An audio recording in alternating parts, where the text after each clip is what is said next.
दोस्तों, इस कहानी को जरा ध्यान से सुनिएगा क्योंकि ये कहानी आपकी जिंदगी भर काम आएगी। नमस्कार दोस्तों, spark inspire hub YouTube channel में आपका दिल से स्वागत है।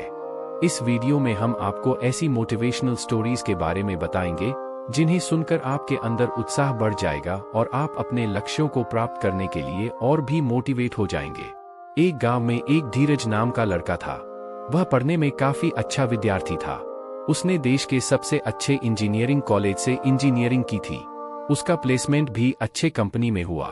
उसके आस पड़ोस के लोगों ने कहना शुरू कर दिया था कि चूंकि धीरज बहुत ही अच्छा है पढ़ने में, तो उसे आईएएस परीक्षा की तैयारी करनी चाहिए। माता पिता का भी यही मन था। यह सब सुन कर धीरज अपने जीवन में दबाव महसूस करने लगा। एक दिन उसने सोचा कि मैं यह नौकरी छोड़कर आईएएस परीक्षा की तैयारी करता हूं, और उसने ऐसा ही किया। आईएएस की परीक्षा में उत्तीर्ण न होना। कई वर्ष बीत गए, परंतु वह आईएएस परीक्षा में उत्तीर्ण नहीं हो पाया। अब उसके सारे प्रयास असफल हो चुके थे और अब वह इस परीक्षा में बैठने के लिए अयोग्य हो चुका था, क्योंकि उसकी आयु 32 वर्ष हो चुकी थी। अब ना तो वह इंजीनियरिंग में वापस जाना चाहता था और ना ही उसका मन किसी और सेवा की परीक्षा में या नौकरी में लग रहा था। वह बहुत ही तनावपूर्ण रहने लगा। अब बात बस इतनी सी नहीं थी कि उसने आईएएस परीक्षा में सफलता नहीं पाई। अब बातें बहुत सारी थीं। दूसरी नौकरी की सोच भी उसे परेशान करती थी। अपनी असफलता को वह स्वीकार नहीं कर पा रहा था। लोगों का बदला रवैया। जो लोग पहले यह कहते थे कि धीरज तुम पढ़ने में बड़े अच्छे हो, तुम्हें प्रशासनिक सेवा की तैयारी करनी चाहिए, आज वही कहते थे कि बाप के पैसों पर खाता है, पैसे नहीं कमाता, माँ बाप का राशन खाता है, नौकरी नहीं लगी है, शादी भी नहीं हुई है, और अब इससे शादी भी कौन करेगा, शादी के लिए इसकी उम्र भी ज्यादा हो गई है, और जब नौकरी ही नहीं तो फिर शादी कैसी। माता पिता भी उसकी असफलता से तनावपूर्ण रहने लगे थे। उनका व्यवहार भी अपने बेटे के तरफ अच्छा नहीं था। वो ऐसा जानबूझकर नहीं करते थे। उन्हें भी समाज के लोग जो सुनाते थे उससे वे लोग विचलित हो जाते थे, और इसका असर उनके व्यवहार में दिखता था। इन सब से धीरज का जीवन के प्रति नजरिया बदलने लगा। तनावपूर्ण होता धीरज, उसका व्यवहार बदल गया। वह सदैव तनावपूर्ण रहने लगा। उसके अंदर हर प्रकार की असुरक्षा की भावना जन्म लेने लगी। फिर उसके दोस्तों ने समझाया कि जो विकल्प अभी तुम्हारे पास है उस पर ध्यान दो, जो समाप्त हो गया उसे जाने दो। बहुत समझाने के बाद धीरज फिर से दूसरी परीक्षाओं की तैयारी में जुट गया। 1 साल के अंदर ही उसे सरकारी नौकरी भी मिल गई, परंतु उसका व्यवहार न बदला। वह सदैव परेशान रहने वाला अधीर धीरज बन गया। सदैव तनाव में रहता कि यह होगा कि वह होगा, ऐसा न हुआ तब क्या होगा। शादी के बाद भी तनाव का रहना। कुछ समय पश्चात उसकी शादी हो गई। उसकी धर्मपत्नी एक अच्छी महिला थी, जो कि शहर के ही एक बड़ी कंपनी में काम करती थी। कुछ समय बाद उनके जुड़वा बच्चे हुए, एक लड़का और एक लड़की। बाहर से देखने में धीरज का जीवन पूर्ण लगता था। अच्छी नौकरी, अच्छी पत्नी, प्यारे प्यारे 2 छोटे बच्चे, और क्या चाहिए एक आदमी को जीवन में। परंतु इन सब के बीच धीरज सदैव तनावपूर्ण रहता था। जब भी बच्चे किसी बात पर झगड़ते हल्ला करते तो उसे लगता यह कितने अशिष्ट है। उन्हें ज्ञान सिखाने के बजाय वह सदैव यह सोचता कि वह ऐसे क्यों है।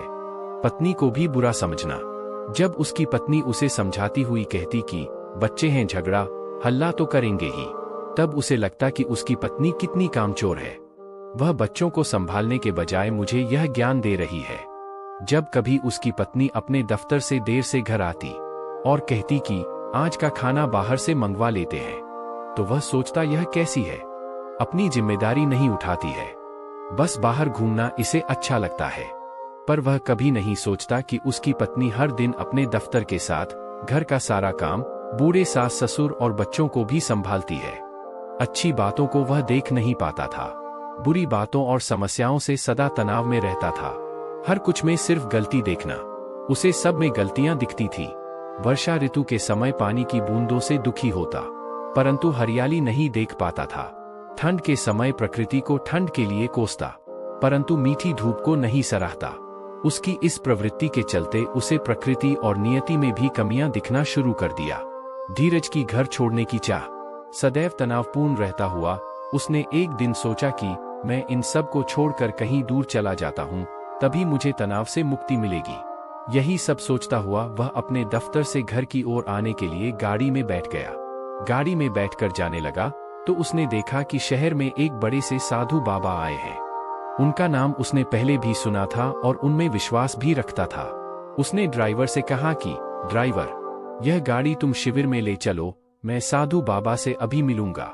सरकारी नौकरी में उच्च पद पर पदस्थ धीरज बाबू के लिए उनके शहर में आए साधु बाबा से मिलना कौन सी बड़ी बात थी। नाम तो उनका धीरज था पर बड़े ही अधीर थे। नियम कानून लाइन को तोड़ते हुए अपनी सरकारी शक्ति को दर्शाते हुए बाबा के पास पहुंच गए। साधु बाबा से मिलना और तनावपूर्ण जीवन का हल। बाबा के पास पहुंचकर हाथ जोड़कर बाबा से कहा, मैं बड़ी तकलीफ में हूं, बहुत ही तनावपूर्ण है मेरा जीवन और मैं तनावपूर्ण जीवन का हल चाहता हूं। मुझे अपनी शरण में ले लो, मैं अपने घर में नहीं रहना चाहता। आप कहो तो मैं नौकरी छोड़ दूंगा। मैं तनावपूर्ण जीवन से थक चुका हूं, मुझे इस तनावपूर्ण जीवन से मुक्ति दे दो। बाबा ने मुस्कुराते हुए पूछा, सब छोड़ दोगे तो जाओगे कहां? धीरज कहने लगा, बाबा आपका तो इतना बड़ा आश्रम है, मुझे रख लो वहीं पर। बाबा ने धीरज को टोका। साधु बाबा ने फिर मुस्कुराते हुए कहा, वह सब तो ठीक है, परंतु जिस चीज को तुम छोड़कर जाना चाहते हो उसे साथ लेकर नहीं जा सकते। धीरज ने बाबा से कहा, मैं नहीं समझ पाया बाबा, आप क्या कह रहे हैं? बाबा ने कहा, तुम तनाव को लेकर आश्रम नहीं जा सकते। तभी धीरज तपाक से बोला, बाबा मैं जानबूझकर तनाव में थोड़ी रहता हूँ, मैं समस्या नहीं चाहता। मैं नहीं चाहता कि मुझे तकलीफ हो, कष्ट हो, मैं बार बार इन बातों को सोचूं। मैं नहीं चाहता कि मुझे तनाव हो, परंतु अब ईश्वर ने मेरे जीवन में इतना तनाव लिख ही दिया है कि मैं इससे हार चुका हूँ। मुझे अब इस तनावपूर्ण जीवन का हल नहीं मिल रहा। क्या सिर्फ तुम ही तनावपूर्ण जीवन का हल? बाबा ने पूछा, बेटा क्या केवल तुम्हारे जीवन में ही तनाव है? फिर थोड़ा रुककर उससे कहा, मैं तुम्हें एक कार्य देता हूँ, तुम घर जाने से पहले यह कार्य कर लो। धीरज को बाबा में आस्था तो थी ही, तो उसने हाथ जोड़कर बोला, जी बाबा बोलिए। तो साधु बाबा कहते हैं, सामने मेला लगा है, तुम उस मेले में जाओ और वहां से कुछ ऐसे लोगों को पकड़कर लाओ जिनके जीवन में तनाव नहीं है, और सुनो, कम से कम एक को जरूर लेकर आना। धीरज ने हामी में सिर हिलाते हुए बोला, जी ठीक है, और चला गया। तनावपूर्ण जीवन का हल जानने के लिए मेले जाना। मेले में जाकर उसने बहुत सारे लोगों से पूछा कि उनके जीवन में तनाव है या नहीं है, परंतु वह यह देख आश्चर्यचकित हुआ कि किसी ने भी नहीं कहा कि मेरे जीवन में तनाव नहीं है। सब अपनी तकलीफ को बढ़ा चढ़ाकर सुनाने लगे। तब उसने लोगों से पूछा, क्या कोई ऐसा नहीं जिसके पास कोई तनाव न हो? लोगों ने कहा, है ना, पागल को तनाव नहीं होता है, शराबी को तनाव नहीं होता, बच्चों और बूढ़ों को तनाव नहीं होता है। वहीं एक आदमी बैठकर शराब पी रहा था और नशे में धुत था। उसने बड़बड़ाते हुए कहा, बात तो सही है, शराबी को तनाव नहीं होता, हमें क्या पड़ी है, कहाँ क्या हो रहा है? बस इतनी सी चिंता रहती है कि आज दारू का जुगाड़ कहाँ से होगा, कहाँ से पैसे मिलेंगे कि मैं बोतल खरीद पाऊंगा। यह सुन धीरज को लगा कि इस शराबी के जीवन में भी तनाव है। हर कोई तनाव का जीवन जी रहा था।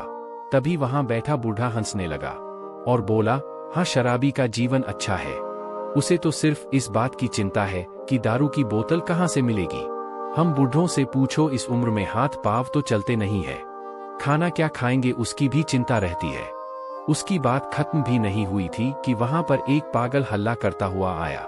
लोगों ने उसे भगाने के लिए उसे दौड़ाना शुरू कर दिया और वह मुझे मत मारो, मुझे मत मारो बोलकर रोता हुआ दौड़कर भाग रहा था। यह सब देख धीरज को लगा कि चाहे वह आम आदमी हो, शराबी हो, पागल हो या बूढ़ा हो, तनाव तो सबके जीवन में है। बच्ची की सीख। तभी एक बच्ची उसके पास आती है और कहती है, अंकल क्या आप मुझे कुछ रुपए दे सकते हैं, मुझे भूख लगी है। माँ ने जो पैसे दिए थे मेले में आने के लिए वो मुझसे गिर गए। धीरज ने बड़बड़ाते हुए 50 रुपए निकाला कि बच्चों को भी तनाव का सामना करना पड़ रहा है, इस बच्ची को भूख लगी है और पैसे नहीं है। बच्ची ने रुपए लेते हुए कहा, क्या अंकल, इसको तनाव थोड़ी ना कहते हैं, यह तो भूख की समस्या है। बच्ची की इस बात से धीरज की अकल ठिकाने आ गई। साधु बाबा के पास वापस लौटना। वह दौड़ा भागा साधु बाबा के पास पहुंचता है और उनके चरणों में गिर जाता है। बाबा उसे कहते हैं, क्या हुआ बेटा, तुम इतने दौड़ते भागते क्यों आए हो? उसने कहा, आपने मेरी आंखें खोल दी, यदि आपने मुझे मेले में ना भेजा होता तो मैं तो यह जान ही नहीं पाता कि मैं कितना मूर्ख हूं। मैं समझ गया कि जीवन ने केवल मुझे दुख नहीं दिए हैं। सबके जीवन में अपने हिस्से के सुख दुख, अपने हिस्से की परेशानियां हैं। चाहे बूढ़ा हो, चाहे पागल हो, चाहे अपाहिज हो, चाहे सामर्थ्यवान हो, चाहे बच्चा हो या है जवान हो, सबके जीवन में अपने अपने हिस्से के सुख दुख परेशानियां हैं। बच्ची की बात बताना, और तो और मेरी आंखें तब खुली की खुली रह गई जब एक बच्ची ने बताया कि तनाव तो कोई समस्या है ही नहीं, समस्या तो भूख है। और मैं आज तक समझता था कि तनाव मेरी समस्या है। यदि मैंने अपनी समस्याओं का निवारण किया होता तो मुझे कभी तनाव होता ही नहीं। यह सब सुनकर बाबा मुस्कुराते हुए उसकी पीठ थपथपाने लगे। शेष एक प्रश्न, धीरज ने बाबा से कहा। परंतु अभी भी एक प्रश्न मेरे मन में शेष है। बाबा जी, हम हर समस्या का निवारण तो नहीं कर सकते, तो क्या उस वजह से हमें तनाव नहीं होगा? बाबा बोले, इतनी बात समझ गए हो तुम, तो यह भी समझ लो पुत्र की समस्या केवल लंबित या अपूर्ण कार्य या मंशा ही नहीं होती। कभी कभी जब परिस्थिति और मन की स्थिति में भेद हो तब वह भी समस्या है। कभी तो समाधान समस्या का निवारण है, और कभी कभी मात्र स्थिति परिस्थिति को स्वीकार लेना भी अपने आप में निवारण है। बाबा की बातें सुन जीवन में तनाव से मुक्ति का ज्ञान पाकर धीरज अपने घर पर चला गया। सीख मिली और तनावपूर्ण जीवन का हल मिला। आज उसने यह जान लिया था कि तनाव उसके अंदर है। तनाव कोई समस्या नहीं है। समस्या आने पर तनाव में नहीं आना चाहिए। यह एक मनोस्थिति है, अपितु उसका समाधान करना चाहिए। यदि मंशा के विरुद्ध कुछ घटित हो रहा है तब तनाव उत्पन्न होता है। इसलिए मनुष्य को चाहिए कि अपने समस्याओं का निवारण करें और विपरीत परिस्थिति में धैर्य रखते हुए परिस्थिति के अनुकूल चले। दुनिया में कोई भी